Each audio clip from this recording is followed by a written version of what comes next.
warahmatullahi wabarakatuh. Waalaikumsalam warahmatullahi wabarakatuh. Selamat pagi Bapak Ibu semua. Terima kasih atas kehadirannya Bapak Ibu di acara diseminasi budaya positif di SDN Bangsa Salikin. Bagaimana kabarnya Bapak Ibu hari ini? Baik. Alhamdulillah, luar biasa. Saya mulai ya. Bagaimana kabarnya Bapak Ibu hari ini? Alhamdulillah, luar biasa. Allahu Akbar. Semoga kita semua senantiasa diberikan kesehatan. Baik, untuk mengawali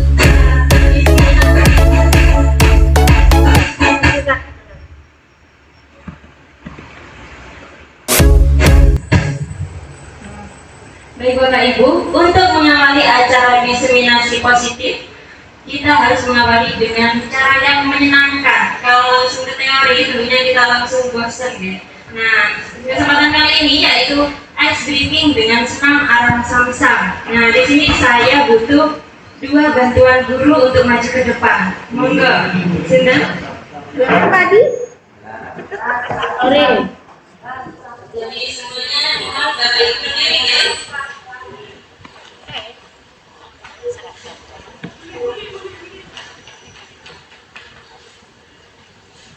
Sudah siap, mari temani sampai Bapak Adi Purnomo dan Ibu Lilis ya. Mungkin Bapak Adi bisa sebelah sini. Kita ikuti gerakan yang ada di video.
Jadi kita awali dengan cara yang menyenangkan terlebih dahulu sebelum nantinya akan banyak sekali materi pembelajaran.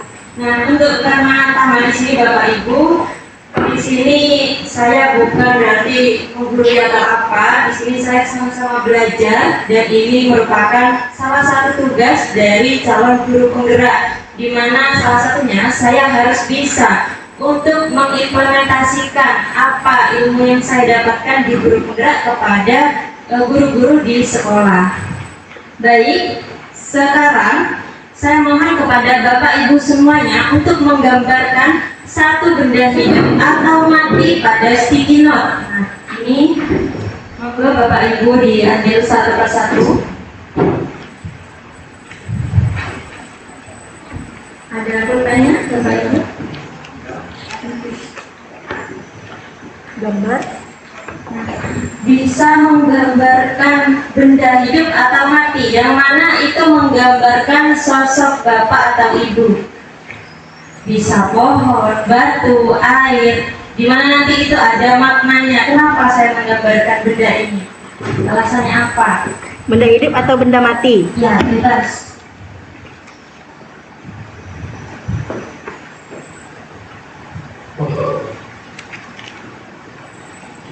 Jadi nanti apa yang ibu gambarkan itu ada filosofinya.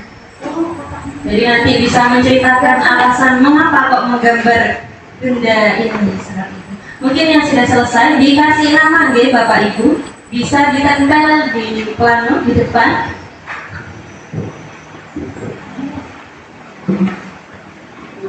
Aku tidak bisa menggambar.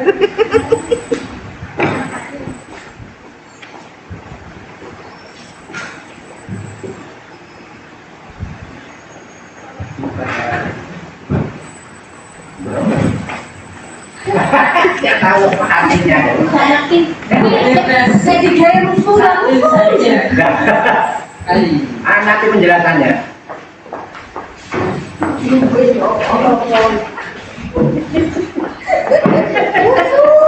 Bapak Rudi.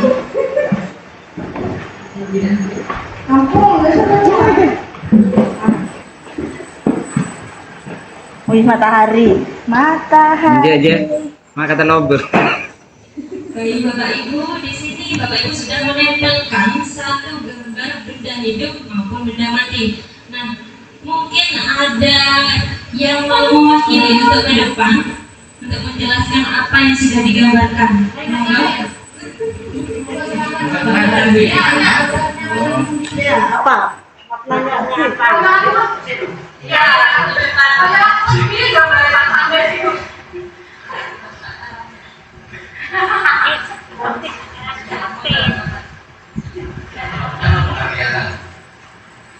Ini informasinya. Jadi saya bungkus, kemudian saya bentuk ya, saya pukul masuk ke lubang, tahu-tahu cuma bentuknya saja.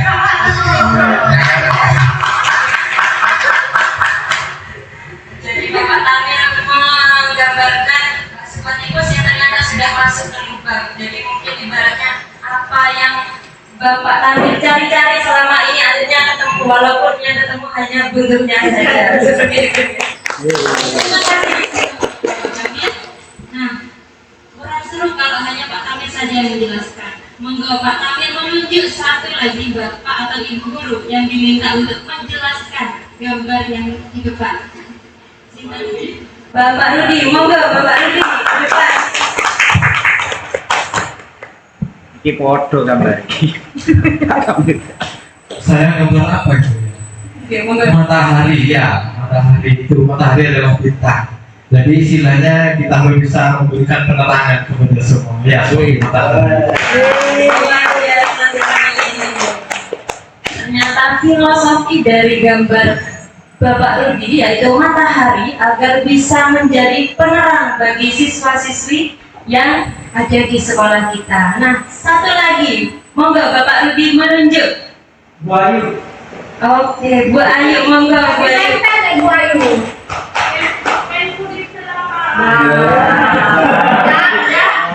Oke, monggo. Ini punya Bu Ayu nih. Nah, Ibu. Silakan Bu Ayu ke depan. Bu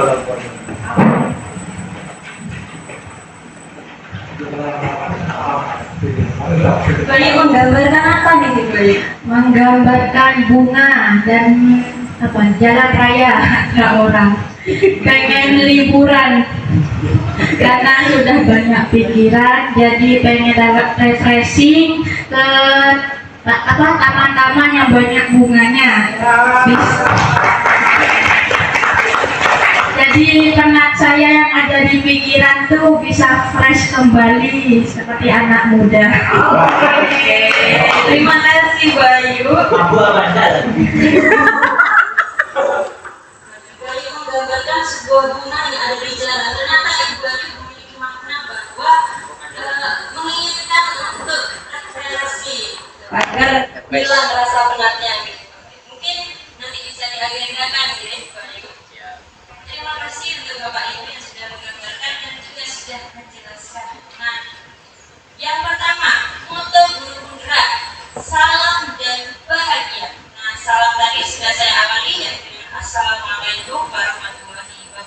Salam warahmatullahi wabarakatuh. dan bahagia. Jadi kita harus selalu bahagia, Bapak. Apakah ada yang tidak bahagia di sini? Enggak, bahagia semua. Alhamdulillah sudah bahagia semua, terutama Indonesia. Saya selalu bahagia. Selalu bahagia. Selanjutnya, tadi sudah menggambar, sekarang melihat video.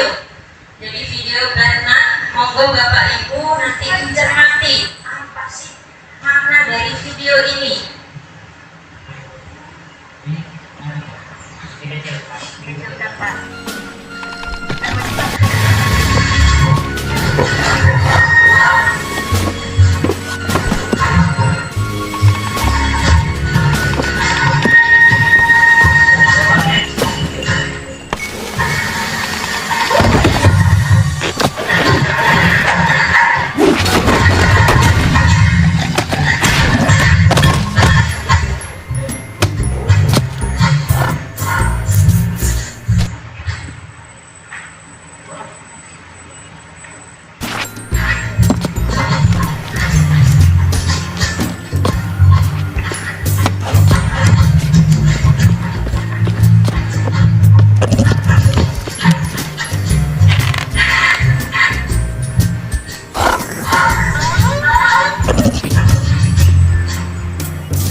Kira-kira yang jatuh itu yang kecil apa yang besar? Malah yang besar.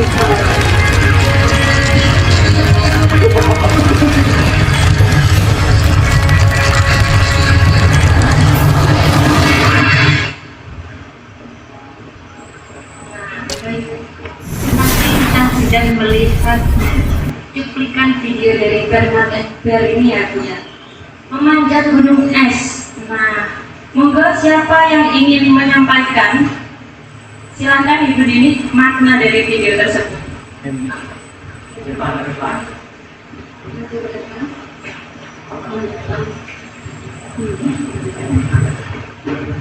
Assalamualaikum warahmatullahi wabarakatuh. Waalaikumsalam. Mohon izin, saya mau memaknai arti video tersebut. Menurut saya, si Bernard ini orang yang mau berusaha keras. Jadi dia ingin mencapai tujuannya semaksimal mungkin, dia menuju bagaimanapun caranya. Jadi untuk mencapai suatu impian atau cita-cita itu memang membutuhkan sesuatu yang tidak mudah. Jadi apapun prosesnya, apapun tantangannya, kita hadapi untuk mencapai apa yang kita inginkan, apa yang kita impikan. Demikian, terima kasih. Wassalamualaikum warahmatullahi wabarakatuh. Waalaikumsalam. Bagus sekali. Ini sudah menjabarkan makna dari video tersebut. Monggo sekarang Ibu ini sudah menunjuk salah satu mungkin yang tadi masih belum memaparkan. Silakan. Sudah Pak Adi monggo. Baik, Bapak Adi Purnomo, dipersilakan. Menambahkannya.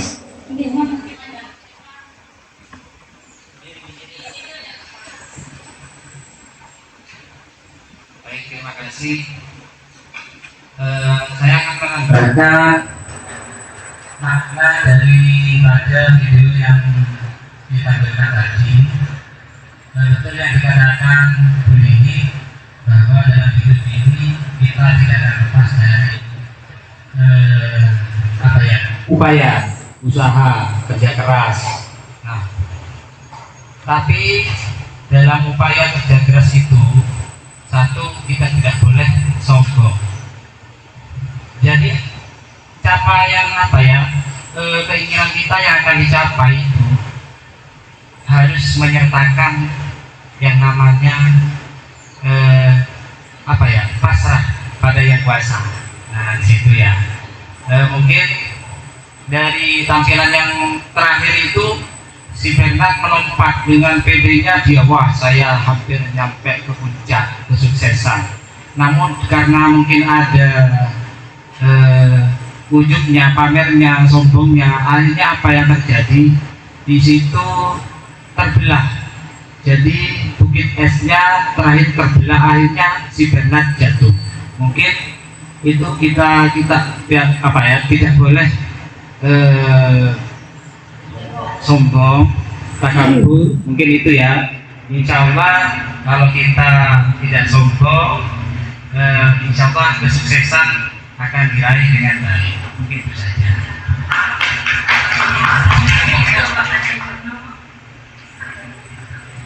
Satu lagi untuk makna yang terakhir, mungkin saya ingin mendengar dari Ibu Hajah Sumarni untuk makna dari video tersebut. Monggo Ibu. Terima kasih. Assalamualaikum warahmatullahi wabarakatuh. Waalaikumsalam. Tadi gambar Bernard ya, itu sebenarnya bagus. Dia ingin mencapai suatu tujuan.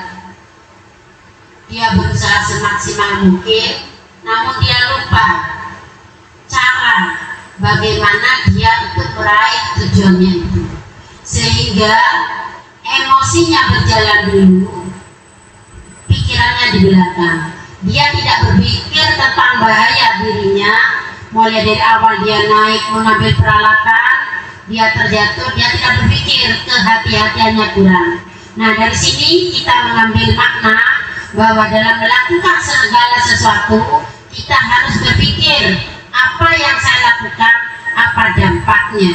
Nanti kalau kita sudah tahu sebab, dampak, dan akhirnya saya bagaimana akan terjadi, di situ kita akan meraih kesuksesan. Terima kasih.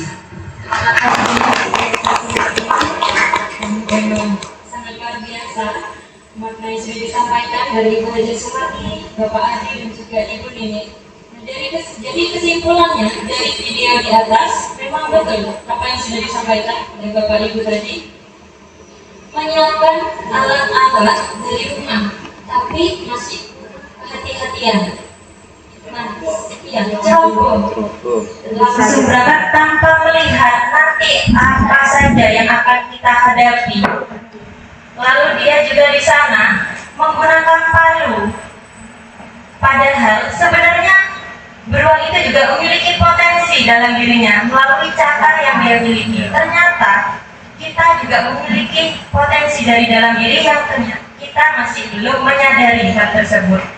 Nah, betul juga yang dibilang oleh Bapak Adi Purnomo tadi, sampai di atas karena hampir mencapai kesuksesan, jadi terburu-buru sampai ada niatan seperti apa, sombong tadi, mungkin sampai ya merasa bangga, akhirnya runtuh semua cita-cita yang ingin kita gapai. Jadi kita juga harus bisa menganalisa terlebih dahulu apa potensi yang kita miliki dan apa yang ingin kita capai, langkah-langkahnya bagaimana. Jadi kita harus mengetahui dulu Bapak Ibu. Mungkin itu. Nah, materi pembelajaran ini ada 6 Bapak Ibu. Disiplin positif dan nilai-nilai kebajikan universal, teori motivasi, hukuman dan penghargaan, restitusi, keyakinan kelas, kebutuhan dasar manusia, restitusi, 5 posisi kontrol, dan segitiga restitusi. Nah, 6 materi pembelajaran ini kurang lebih saya dapatkan selama 2 minggu di guru penggerak. Nah, sekarang ini akan diringkas agar bisa kita mendapatkan semua materi secara singkat. Tujuan kegiatan yaitu calon guru penggerak dapat menyampaikan pembelajaran dari penerapan konsep inti dari modul budaya positif serta pemahaman CGP mengenai konsep-konsep inti dalam modul budaya positif. Nah, pertanyaan pemantik Bapak Ibu. Apakah Bapak Ibu setuju dengan pernyataan ini? Untuk Bu Desi, hukuman dapat mendisiplinkan anak. Setuju apa tidak Bu Desi? Setuju. Yang kedua, pemberian hukuman dengan hal positif seperti membaca atau membersihkan halaman sekolah dapat meningkatkan disiplin anak. Untuk Bu Ayu yang belum tadi. Sangat setuju. Oke, yang ketiga, Bapak Kuil memberikan penghargaan dapat meningkatkan motivasi belajar anak. Setuju apa tidak? Masih ragu-ragu untuk pertanyaan pemantik ini. Baik, supaya tidak ragu, kita lanjut. Nah, ada perubahan paradigma. Kita melakukan permainan terlebih dahulu. Anda dan teman Anda akan melakukan kegiatan cobalah buka. Nah, kita berperan sebagai A. Jadi Bapak Ibu ada yang berperan sebagai A dan sampingnya berperan sebagai B. Nah, untuk yang A, Bapak Ibu kepalkan tangannya satu tangan saja, dikepalkan. Nah, itu ibarat harta yang Bapak Ibu miliki dan itu sangat berharga. Bisa istri, suami, anak. Ya, nah, sedangkan tugas B, rekan Bapak Ibu yang di sampingnya itu mencoba untuk merayu, membujuk, mengintimidasi, memarahi, agar apa? Agar kepala tangan Bapak dan Ibu itu bisa terbuka. Nah, coba silakan Bapak Ibu yang mengepal satu dan satunya untuk mencoba membuka kepala tangannya. Silakan Bapak Adi dan Bu Desi. Tinggi rayu. Bisa dikasih uang 10 juta untuk buka kepala tangannya. Ya, ibaratnya itu adalah sangat berharga. Dirayu, kalau tanpa pemaksaan itu tidak bisa. Dolar.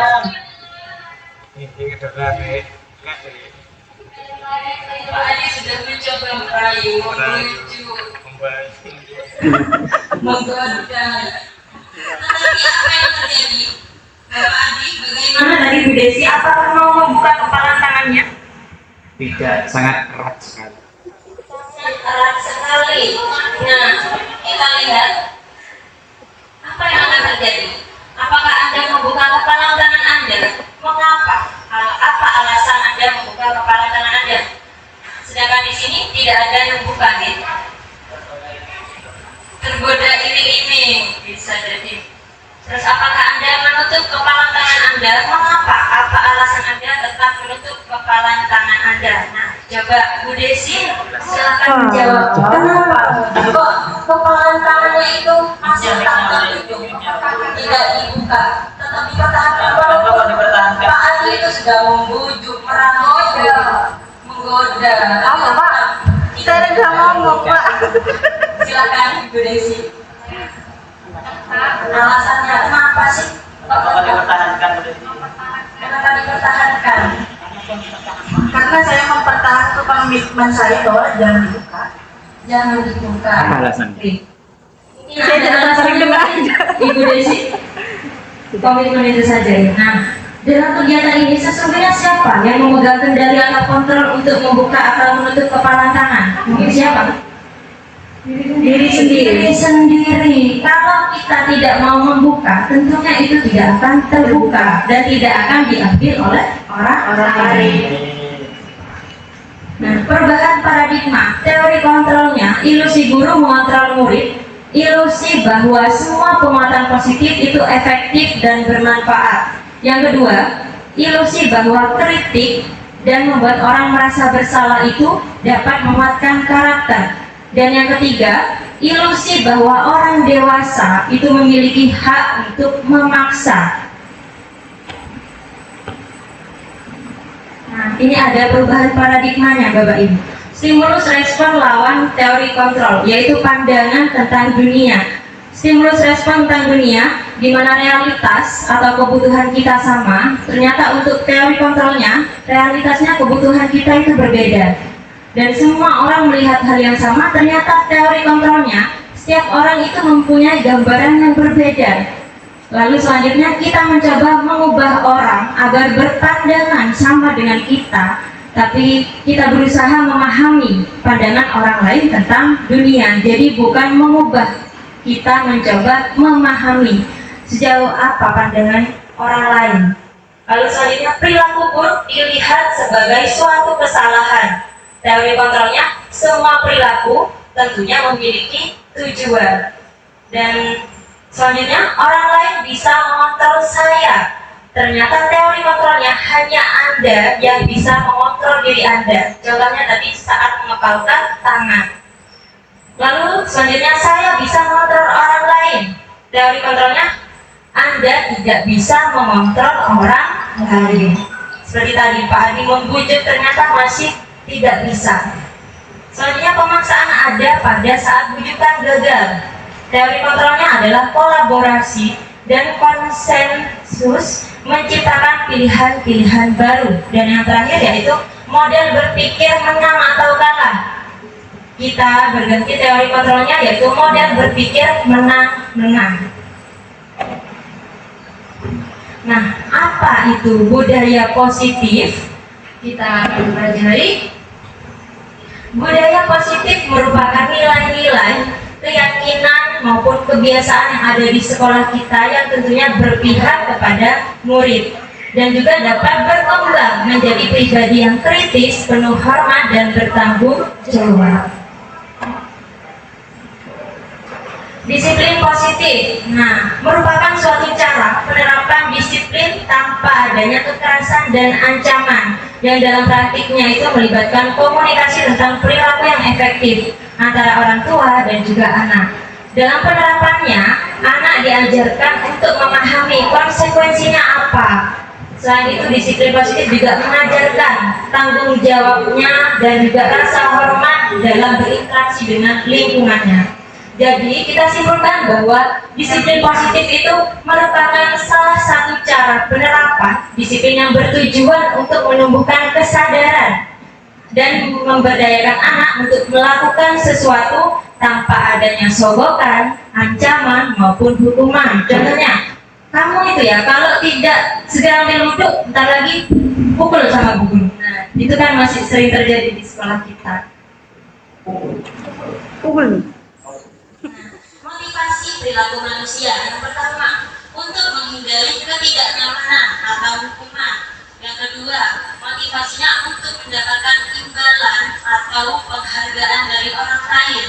Yang ketiga, untuk menjadi orang yang mereka inginkan dan juga menghargai diri sendiri dengan nilai-nilai yang mereka percaya. Nah, untuk Bapak Ibu di sini, kira-kira motivasi yang ada dalam diri Bapak Ibu itu yang nomor berapa? Nomor 1, 2 atau 3?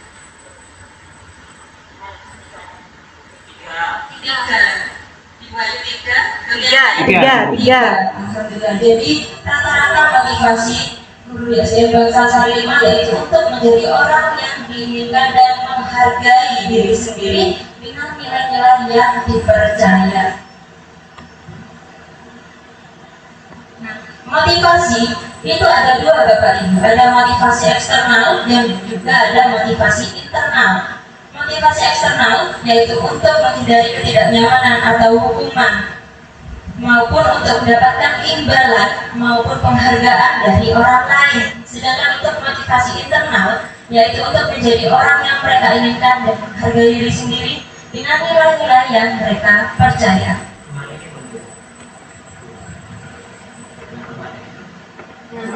Adakah perbedaan antara hukuman dan konsekuensi?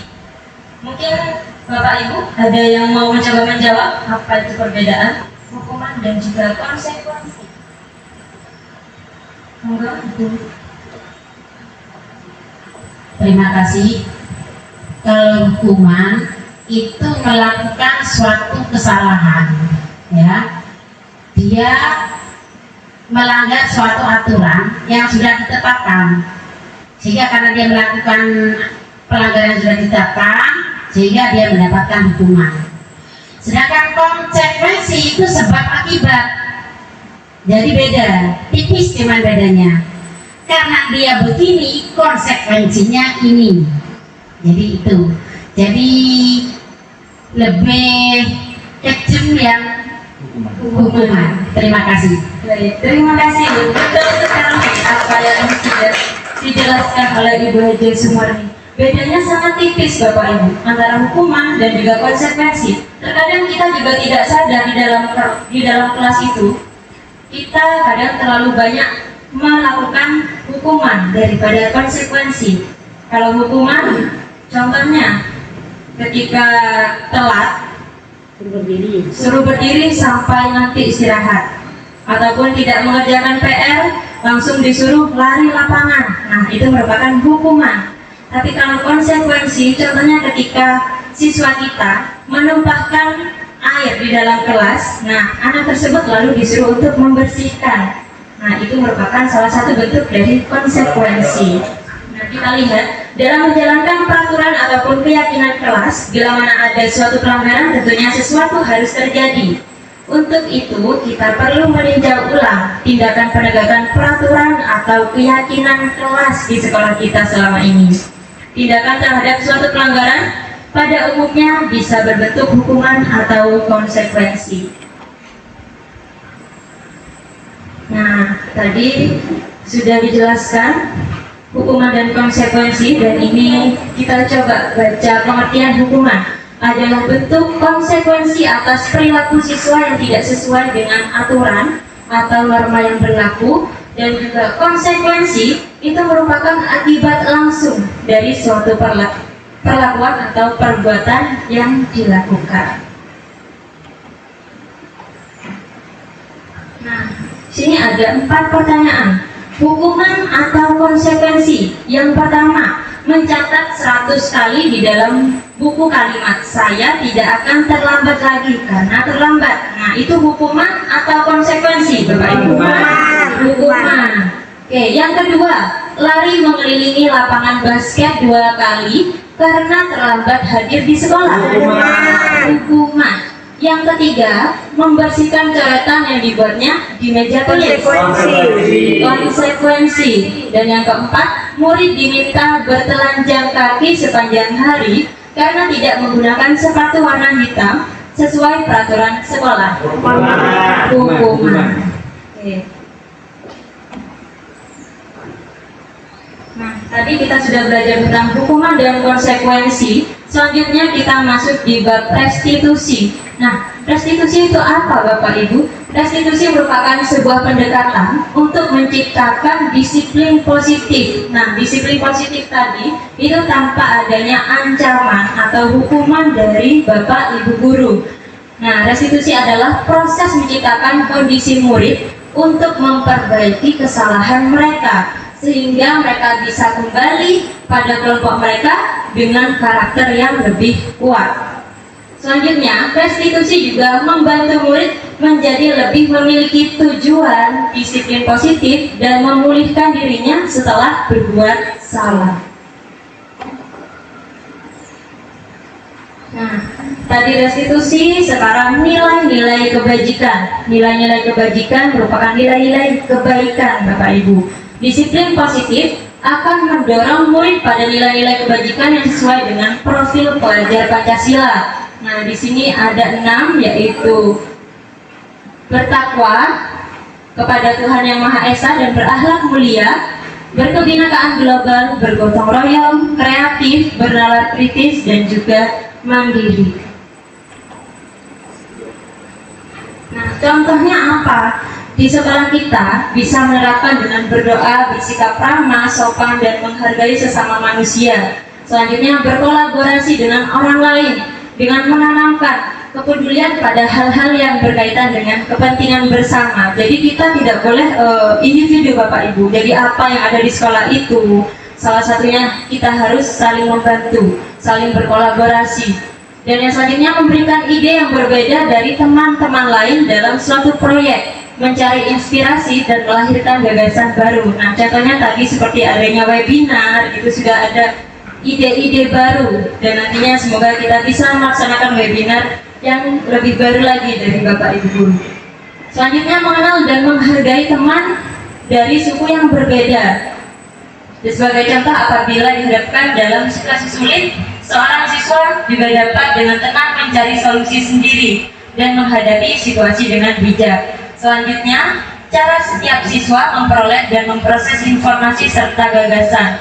Jadi kalau sebelumnya siswa itu memperoleh informasi itu hanya dari diri sendiri, jadi ketika dia emosi, pikirannya hanya emosi saja dan hanya mengakui bahwa saya yang benar, dia yang salah. Tapi dengan adanya restitusi dan juga penerapan nilai-nilai kebajikan, itu akan membantu siswa dalam memperoleh dan juga memproses informasi apakah nilai-nilai yang sudah dilakukan itu betul atau tidak.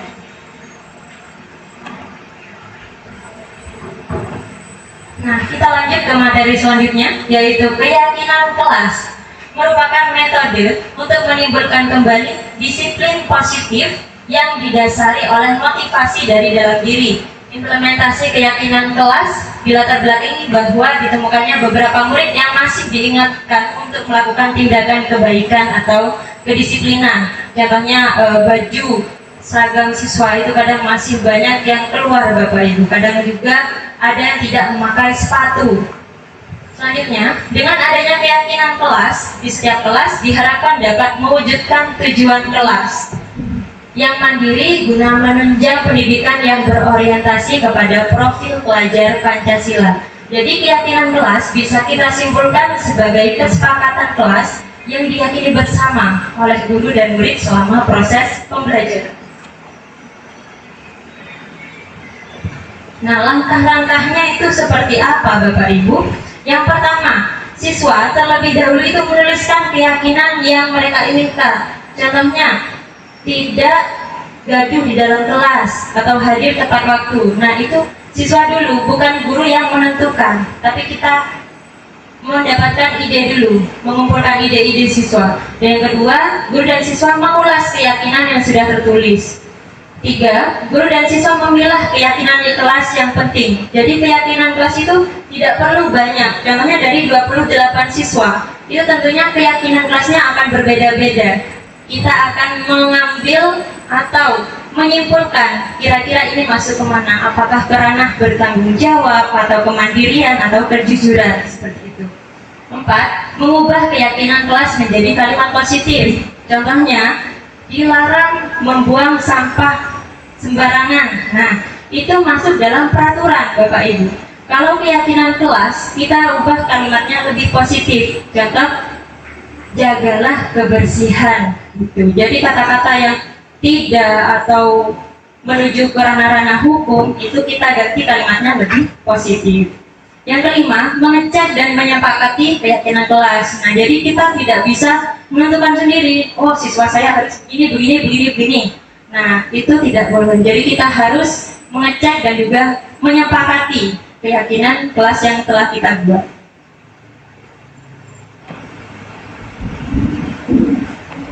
Nah, ini adalah contoh keyakinan kelas Bapak Ibu. Bekerja sama menjaga kebersihan kelas, menjaga dan meletakkan barang sesuai tempatnya, mengerjakan tugas tepat waktu, saling peduli, menghargai dan membantu satu sama lain, tepat waktu dan aktif di kelas. Jadi tidak ada lagi kata-kata dilarang, harus ini, harus itu. Nah, itu masih masuk peraturan. Jadi kita ubah ke keyakinan. Materi selanjutnya yaitu kebutuhan dasar manusia. Ada 5 kebutuhan dasar manusia Bapak Ibu. Yang pertama, bertahan hidup.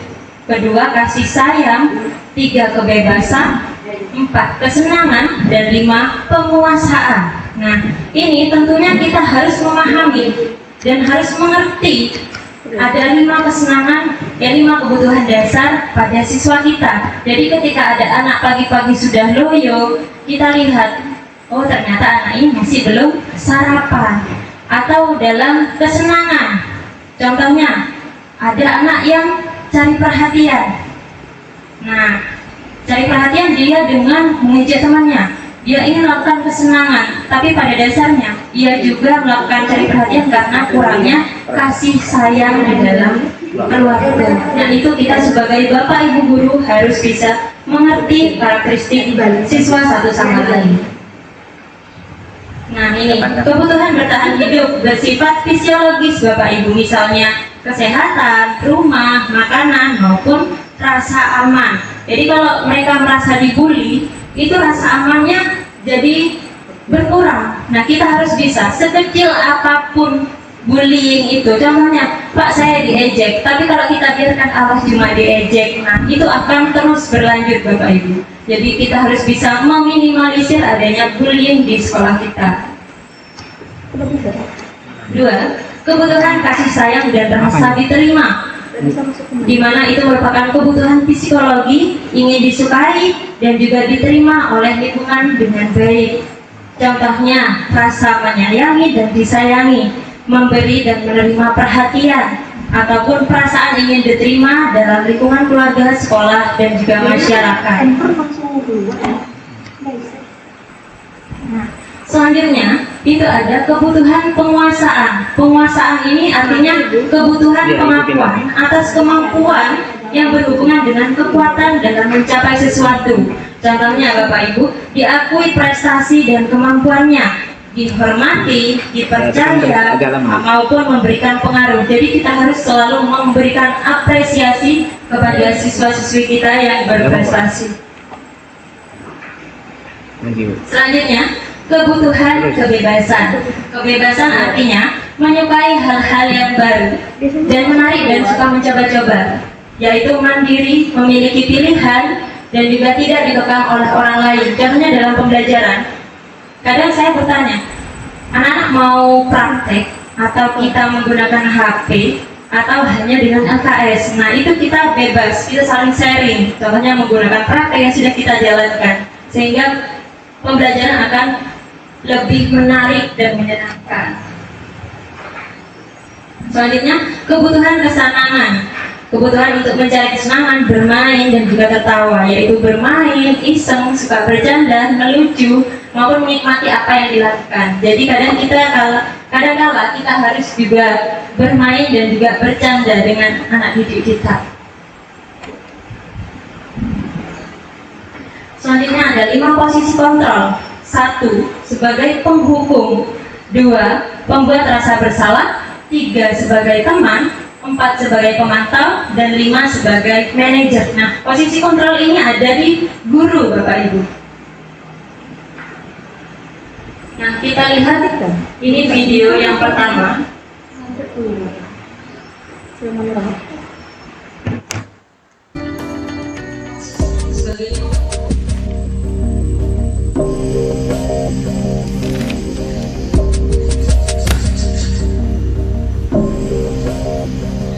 Naren, sini kamu. Selamat pagi, Bu. Selalu terlambat. Kamu deh, pasti terlambat. Maaf, Bu. Saya... Apa? Apa coba? Alasan kamu apa lagi? Kapan sih kamu tidak terlambat? Malas sekali ya kamu jadi anak. Saya... Dasar pemalas. Gak kapok-kapok sih kamu. Sudah berapa kali terlambat? Sana, kamu keliling lapangan basket 2 kali. Kenapa saya harus keliling lapangan basket, Bu? Kenapa? Kamu mau lawan ibu? Berani-beraninya jawab. Sudah terlambat, masih berani jawab pula. Sekarang keliling lapangan basket 5 kali.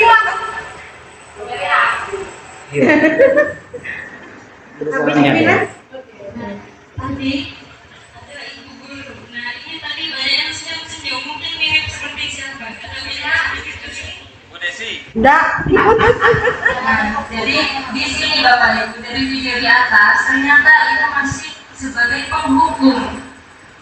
Posisinya kita bukan sebagai manajer yang awalnya disuruh keliling 2 kali, sekarang makin bertambah jadi 5 kali sekalian biar kapok gitu. Nanti kalau pingsan itu juga gimana muridnya gitu ya. Oke, kita lanjut. Nah ini kata posisi penghukum.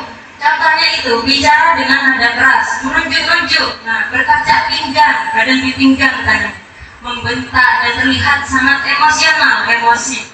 3. Hukuman fisik baik secara verbal kata-kata yang diberikan kepada siswa. Dan yang keempat, mengakibatkan murid jadi ada rasa dendam, marah, dan juga malu karena banyak teman-temannya dia itu dibentak di depan teman-temannya, tidak suka, dan juga masih banyak lagi dampak negatif lainnya. Nah tadi sebagai penghukum, selanjutnya ada video lagi Bapak Ibu. Posisi membuat merasa bersalah.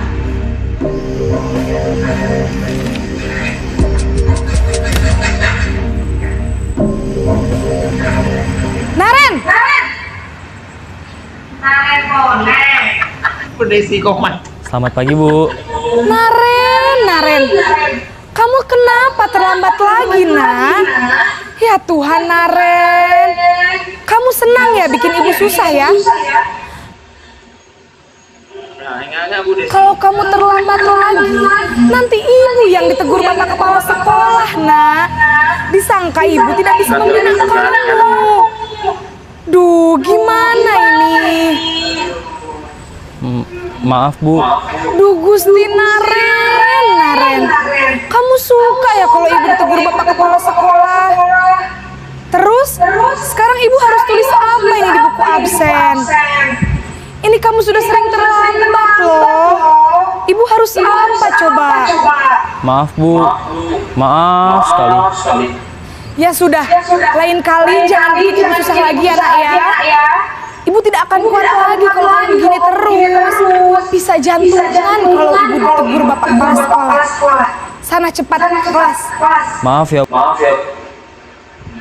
Ini sebagai membuat rasa bersalah. Awalnya nanti Bu Guru dimarahin sama bapak kepala sekolah. Jadi siswanya kan, iya nanti Bu Guru dimarahin. Terus yang kedua, bisa-bisa Bu Guru jantungan. Nah, tambah takut lagi. Nanti Bu Guru saya sakit. Nah, itu kira-kira apakah sudah positif atau belum? Kita lihat indikator posisi membuat rasa bersalah. Guru bicara dengan nada cenderung lembut, tenang, namun kata-katanya itu masih menyalahkan murid. Nah, yang kedua, guru akan mengatakan pernyataan bahwa gurunya itu sangat menderita, Bapak Ibu, karena perbuatan siswa itu. Yang ketiga, mengakibatkan apa? Muridnya itu merasa bersalah, rendah diri, dan juga menarik diri dari lingkungan pergaulannya. Karena apa? Malu. Pastinya kan diajak, itu si Ade tadi dimarahin sama Bu Guru. Kasihan atau makanya anggota bengkel kan gitu. Jadi mereka merasa malu. Ya saya salah. Selanjutnya ada video lagi. Posisi teman.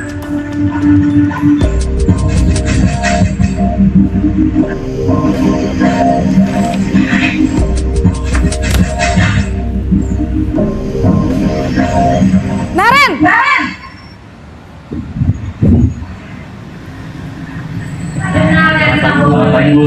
Wah, sudah jam berapa? Apa ini, Nak? Terlambat lagi ya saya. Iya, Bu. Habis ibu saya membangunkan saya, Bu.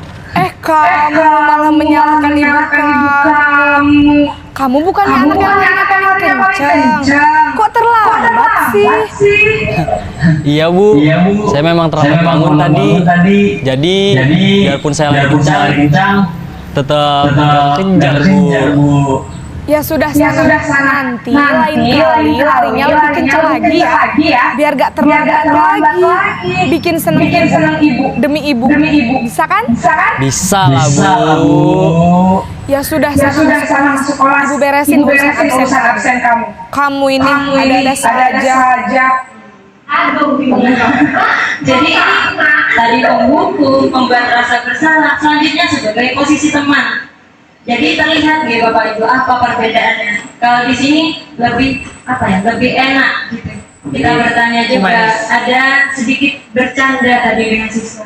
Senang ibu, terus larinya lebih kencang lagi. Nah itu kan juga bisa memotivasi anak-anak. Indikator posisi teman.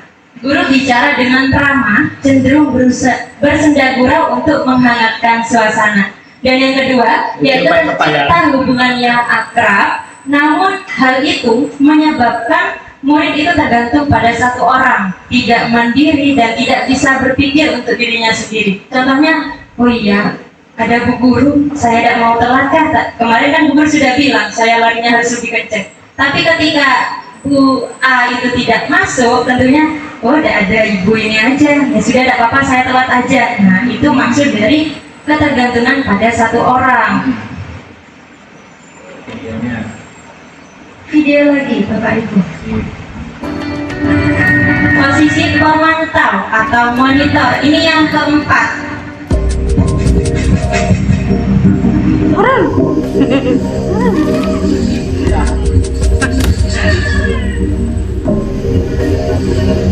Naren!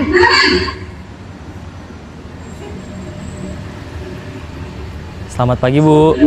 Naren, apa peraturan sekolah kita tentang jam berapa kita harus masuk sekolah, nak? Kita harus di sekolah jam 7 bu. Iya betul, sekarang sudah jam 7.20. Naren sudah tahu konsekuensinya jika terlambat hadir. Paham bu, saya harus tinggal kelas pas jam istirahat selama 20 menit. Iya benar, konsekuensinya demikian. Jadi nanti jam 9.30 pas istirahat, kamu harus tinggal di kelas, kerjakan tugas tambahan untuk ketertinggalan kamu, ya? Baik bu. Kalau yang ini lebih ke pemantau Bapak Ibu. Ini jam berapa? Terus dipantau lagi seterusnya. Besoknya kalau semuanya telat, kita tanyakan lagi sejauh mana kemajuan anak ini. Apakah masih terus terlambat atau tidak? Indikatornya, guru bersuara datar, tidak emosional, tidak bersenda gurau, serta mengarahkan murid pada peraturan dan juga konsekuensi. Yang kedua, guru harus selalu memantau saat murid diberikan sanksi. Akibatnya, murid mematuhi peraturan hanya karena menghindari konsekuensi dan ingin mendapatkan reward atau penghargaan saja, bukan karena kesadaran dari dalam dirinya. Yang kelima,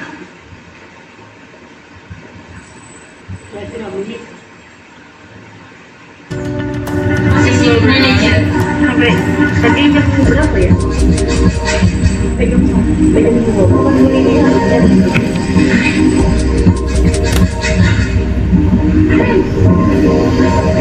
Naren!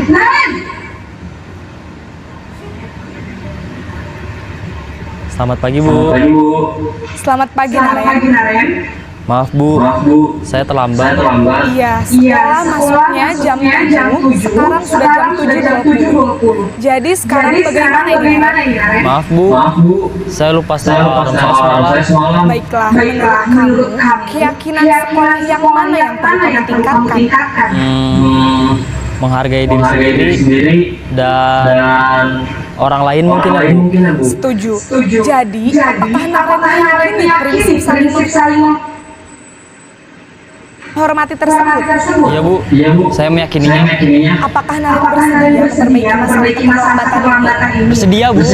Bagaimana kamu akan perbaiki masalah keterlambatan ini? Saya akan coba untuk tidak lupa menyetel alarm saya, Bu. Baik, kalau Naren lupa menyetel alarm di rumah, ada orang yang kira-kira bisa bantu mengingatkan tidak? Ada, Bu. Kakak saya, Kak Ema. Ada lagi selain Kak Ema? Selain Kak Ema, ada ibu saya. Baik, jadi yang mengingatkan Naren adalah Kak Ema dan Ibu ya.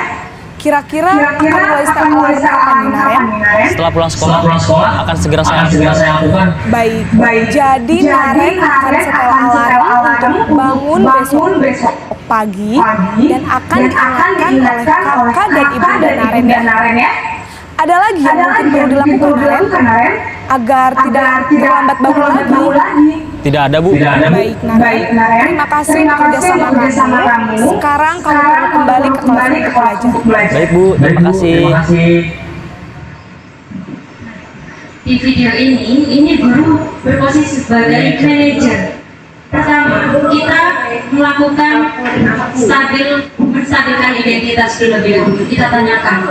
Lalu yang kedua, kita memvalidasi identitasnya, apakah yang dilakukan itu sudah betul atau salah.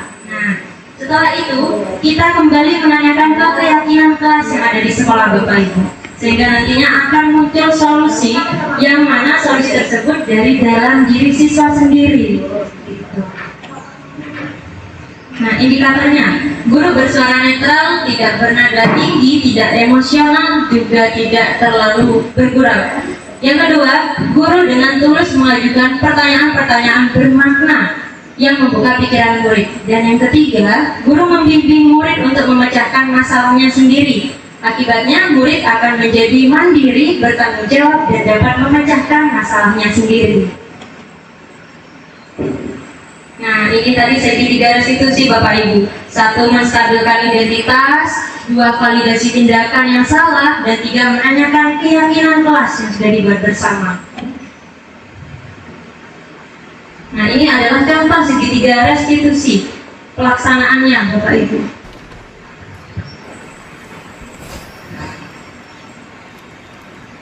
Siang, Sarah. Siang, Pak. Sudah lama nggak ketemu Sarah? Kenapa hari ini ada di sini? Kesel pak, kesel banget.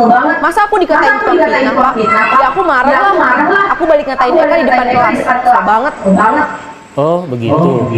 Ya pasti kamu marah dan kesal. Bapak juga akan marah apabila ada yang menyebut Bapak seperti itu. Kemudian pada saat itu kamu mau melakukan apa? Ya saya langsung ngatain Eka lah pak. Kesel banget, saya bentak-bentak dia depan teman-teman lain. Oh begitu. Pasti kamu melakukan itu karena suatu alasan tertentu. Iyalah, saya diam saja pak. Ya saya bela diri lah. Masa saya dituduh tukang fitnah? Ya wajar lah. Mempertahankan harga diri itu sesuatu yang penting buat kamu. Untung kamu tidak bertindak begitu lagi. Hanya membentak-bentak. Iya pak. Untung saya masih bersabar dan hanya membentak saja. Sudah gemes padahal saya pasti bela diri. Ya pasti ya. Tapi kamu memilih untuk tetap bertahan dan bersabar. Kamu memilih untuk tidak berbuat lebih parah lagi, bukan? Iya.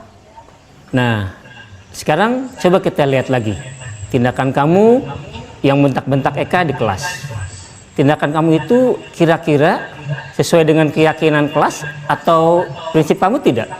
Enggak lah pak, capek pak jadi pemarah. Jadi keyakinan atau prinsip mana yang kurang sesuai dengan keinginan kamu?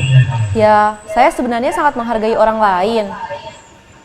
Mungkin saat itu saya menjadi emosi, jadi tidak menunjukkan sikap itu. Kamu meyakini tidak? Menghargai orang lain itu penting buat kamu? Yakinlah pak. Iya, setuju. Kita harus saling menghargai. Namun, ada juga keyakinan yang kita sepakati yang perlu kita jalankan apabila kita sedang marah, bukan? Ya, saya bisa lebih proaktif, mulai dengan diri sendiri. Saya bisa jadi lebih bersabar, mengambil waktu jeda untuk berpikir mau apa selanjutnya. Kira-kira kamu bersedia memperbaiki masalah ini tidak? Bersedia, Pak. Kalau kamu memperbaiki masalah ini, kamu akan menjadi orang seperti apa? Saya akan menjadi orang yang bertanggung jawab kali ya, Pak. dan senantiasa proaktif? Iya. Menurut kamu, bagaimana rasanya menjadi orang seperti itu? Ya nyaman lah, bangga bisa bersabar dan menahan diri. Baiklah kalau begitu. Yuk kita pikirkan bagaimana memperbaiki masalah ini.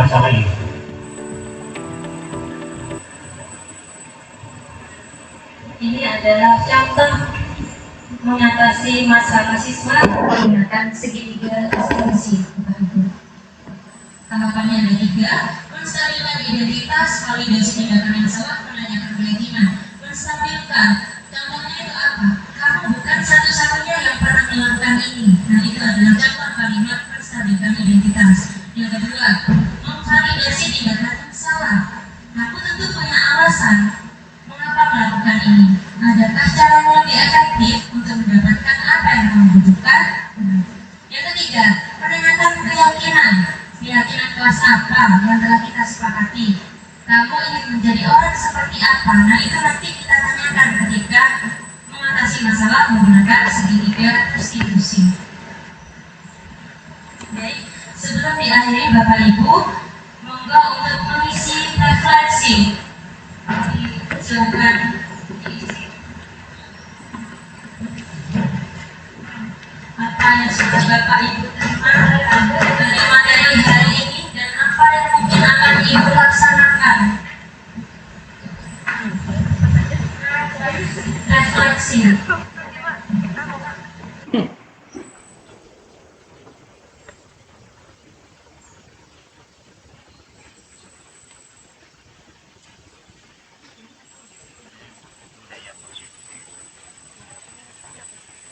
Refleksi apa yang kita pelajari, apa yang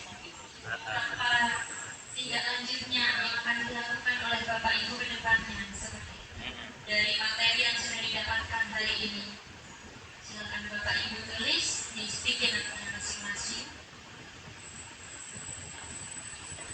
Nanti kan banyak ada disiplin positif, nilai-nilai kebajikan, mengatasi masalah siswa dengan segitiga restitusi, posisi kontrol guru sebagai penghukumkan, membuat rasa bersalah, teman, pemantau, maupun manajer.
Apa?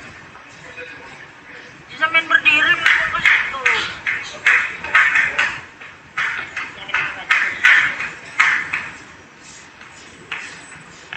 Ngantuk lah.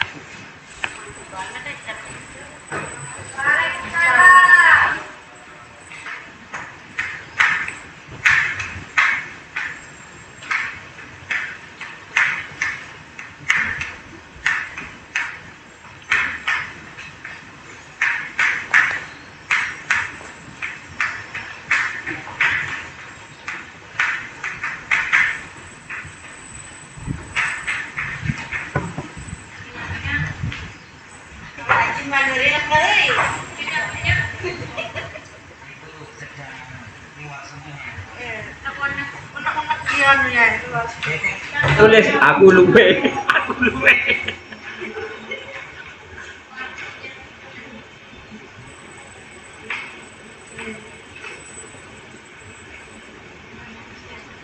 Terima kasih Bapak Ibu sudah melakukan refleksi. Nah, saya akan membacakan satu persatu. Refleksi, saya sangat senang setelah mendapatkan materi. Kedepannya saya akan menjadi seorang guru serasa teman teman-teman. Ini dari Ibu Nini. Yang kedua, refleksi. Saya akan merubah cara saya dalam segi pembelajaran dan kedisiplinan antara saya dan murid melalui disiplin positif atau berkomunikasi yang lebih baik lagi. Ini dari Ibu Ayu. Selanjutnya, saya akan merubah cara lama saya, yaitu sebagai manajer dan menggunakan segitiga restitusi. Ini refleksi dari Bapak Adi Purnomo. Dan selanjutnya, akan lebih memperhatikan anak-anak dalam menyikapi masalah. Ini dari Ibu Desiana. Selanjutnya, dari Ibu Haja Sumarni. Dalam proses mendidik anak kita harus bisa memahami keadaan siswa yang sebenarnya, harus merasa mengajari, membimbing, dan juga mengarahkan. Selanjutnya, menjalankan tugas dengan disiplin. Ini dari Bapak Amir. Nah, selanjutnya mengkomunikasikan segala tindakan siswa dengan yang bersangkutan dan memahami permasalahan siswa. Nah, tentunya dari apa yang sudah dipaparkan, semoga bisa bermanfaat untuk kita semua dan bisa diaplikasikan di kelas kita masing-masing. Amin. Dan saya ulangi lagi Bapak Ibu, di sini tidak ada yang paling unggul. Di sini kita semua sama-sama belajar agar tercipta pendidikan yang lebih baik lagi dan juga berpihak pada murid. Baik, terima kasih. Sebelum diakhiri, saya akan membacakan pantun. Tolong dijawab dengan cakep. Ayo beriak, pulang laju. Guru bergerak, Indonesia maju. Terima kasih. Sekian presentasi dari saya. Apabila ada kesalahan saya, mohon maaf. Wabillahi taufiq wal hidayah. Wassalamualaikum warahmatullahi wabarakatuh. Waalaikumsalam.